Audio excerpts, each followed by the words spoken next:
আমি এই তো রয়েছি। এ ঘর থেকে সে ঘর যাওয়া বই তো নয়। শ্রী শ্রী ঠাকুর ঠাকুর শ্রী রামকৃষ্ণ ছিলেন অবতার বরিষ্ঠ।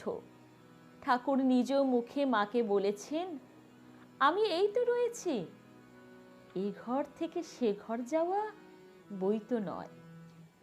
এমনই দিনে 1886 খ্রিস্টাব্দের 16ই আগস্ট সোমবার রাত্রি 1:06 ঠাকুর মহাসমাধিতে লীন হয়েছিলেন।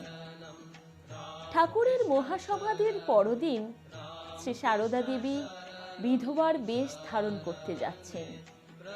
খুলে ফেলছেন একে একে সব আভরণ। হাতের বালা যখন খুলতে যাচ্ছেন, তখন তার হাত চেপে ধরে ঠাকুর বললেন, বালা খুলো না, আমি এই তো রয়েছি। এই ঘর থেকে সে ঘরে যাওয়া বই তো নয়। আরো বলেছিলেন তিনি, তুমি জগতের মহালক্ষ্মী। লক্ষ্মী নিরাভরণ হলে জগতের দুঃখ দারিদ্র্যের অন্ত থাকবে না।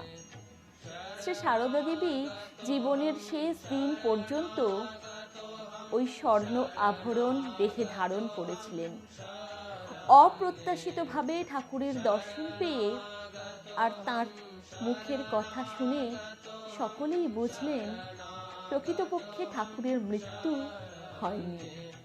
তিনি শুধু দেহটি ত্যাগ করে অপ্রকট হয়েছিলেন। তিনি আছেন আরও জীবন্ত রূপে, সূক্ষ্ম দেহে চৈতন্য ঘন রূপে। প্রণাম বাবা, জয় ঠাকুর।